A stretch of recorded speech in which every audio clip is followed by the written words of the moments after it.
Renel Martinez, John Chris Salvador wanted to do a review on the movie Us, not the other thing that people know me for. But basically, Us is a movie that, like, basically, I'm gonna spoil it. So if you have not seen the movie, if you have not seen the movie that Jordan Peele directed, it's a review with spoilers. I'll get into spoilers later. Basically, when we saw the trailer a couple months ago, they released the trailer and they were like, a new horror from the great mind of Jordan Peele. And you see the trailer, and they're like, they think like us. They're us. They can be us. They whatever we think, they think. And how do you fight yourself? Then you realize that, like, spoiler, they are not them. They are just like, basically, they're not them. I thought the horror movie was going to be that it was like a Freddy Krueger, that it was some kind of supernatural being that could hijack you and make you you. So basically, it'd be me, but an evil version fighting myself. And then it would know everything I want to do. So if I'm running down the street and I'm about to pick up a weapon, it would know he's going to run down the street and pick up a weapon, or he's going to do this, or he's going to do that. Like, it would know, like, you're fighting. It's like a mirror. You're fighting yourself. And they kind of did that at the end of the movie when she's fighting herself and they go dun dun dun dun dun dun dun dun dun, and she's like trying to kill her and she knows all her moves and she's a ballerina. So that was kind of how they did it, but they didn't really do it. They didn't really follow through with that premise of it's a supernatural and it's me fighting me. It's my whole family fight, and we all have to fight ourselves. So basically, if you're in a family of 20, or not 20, but if you're in a family of five or six people are there fighting you, and they know exactly what you're going to do. So if you're trying to run away, if you're going to get on the phone, if you're going to, every punch you're going to do, and they kind of did that, but here's the, okay, so we're getting into spoilers now. The movie is about, I'm not going to spoil just yet, but I'll tell you when the spoilers are. I'll slap my hands and put my hands up. So, no spoilers yet. But basically, the movie is about, I don't know the names of the characters, but the Lupita character, when she was a little girl, she went to the beach, she went to the pier or whatever, and she went into this house of mirrors. And then you see that she looks into a mirror, and she turns around, and then she sees the girl not moving, and it wasn't a mirror. It was her. It was someone that looked like her, but it was like, it's me. Oh wait, it's me, not on the mirror. It's a doppelganger. Then the movie just cuts back to present time, and the guy's like, okay, why don't we go back to that same spot that we used to go to? And she's like, no, I don't want to go because it's scary and blah, blah, blah. And right there already, if you know the spoilers of the movie, you're like, so there's just this spot, which we'll talk about now, spoilers.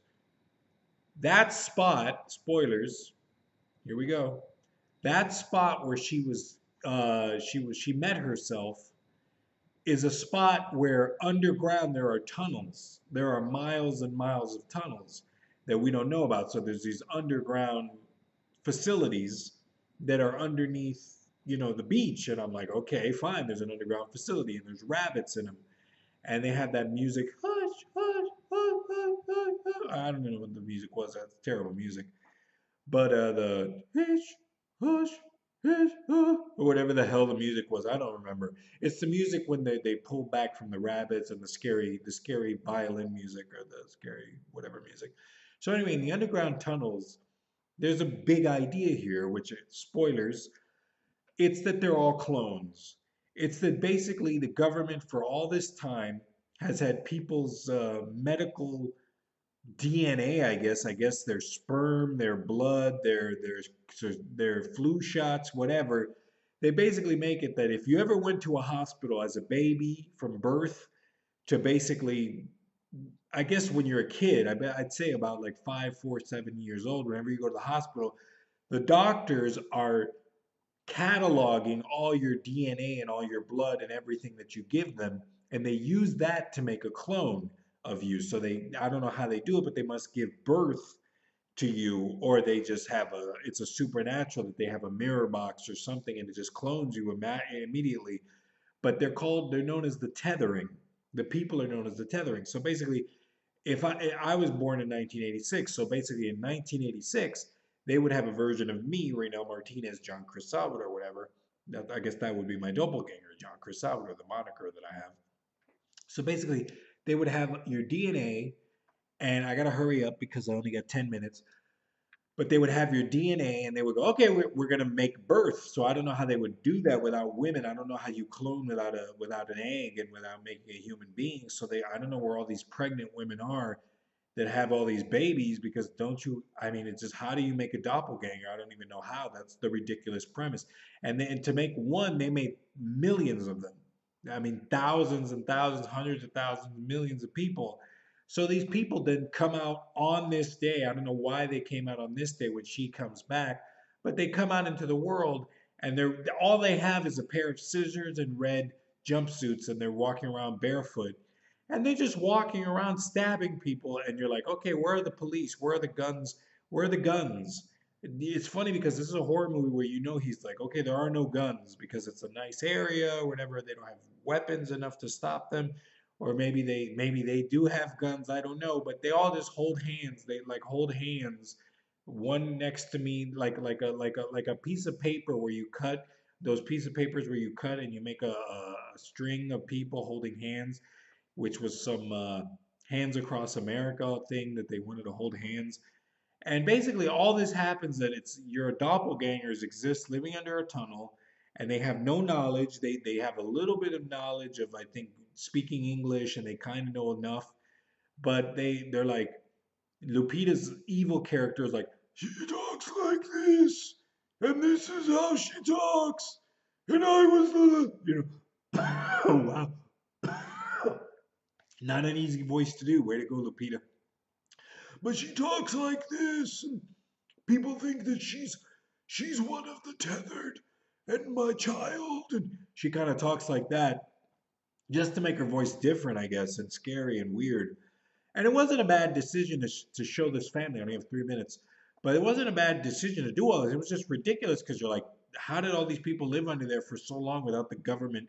They kind of abandoned the project. They said that they abandoned them, that they just put all these people underground and they were all just like, I mean, they had to be babies at some point, so somebody had to raise them.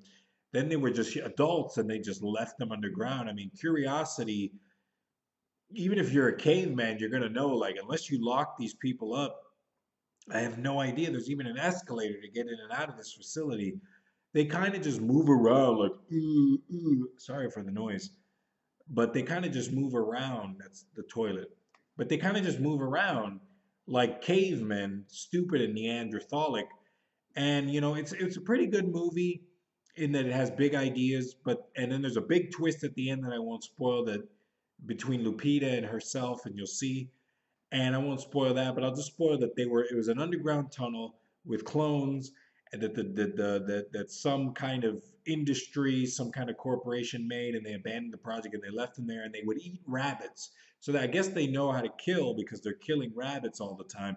But what happens when all the rabbits go away? Or what happens, like, what if they're hungry? What about soda and water and clothes and using the bathroom? And I mean, come on, man. It was kind of ridiculous, but it could be made if he makes a TV series, if he made a TV series, or if he made a I'm gonna hurry up with this. If he made a TV series, or if he made like another movie, it would be interesting to see how it works out. And also, there was a cool theory that maybe Michael Myers back in the '60s was one of the tethered, that he was a crazy psycho. So that'd be a pretty cool thing to see, is Michael Myers being one of these doppelgangers who replaced his Michael Myers and became a crazy psycho. So Us, not a bad movie. There was some cool stuff in it, but it wasn't really a horror movie. It's kind of like The Village. It just has a twist, and it's kind of a ridiculous premise, but it could have worked if it would have just you just have to kind of buy it simply because it wasn't the marketing that they sold of it's me come to life like a candy man who's like it's Candyman making a person that's you fighting you. So, but I liked it. And I love to work with Jordan Peele, and I might send him some stuff. So if you have any movies that you want to send, another Us movie, send it to me and send me messages, guys. I really like Dust, and I'll say this: a lot of people hated the movie. They thought it was ridiculous. A lot of people thought the movie was ridiculous. Some people even walked out before the final twist. A lot of people were booing and like, a lot of people hated the movie in my screening. I think it's because it was a black audience, and you could tell they were just like not feeling the movie, even though the trailer was awesome. So I guess I'll get into it later. Thanks. Bye.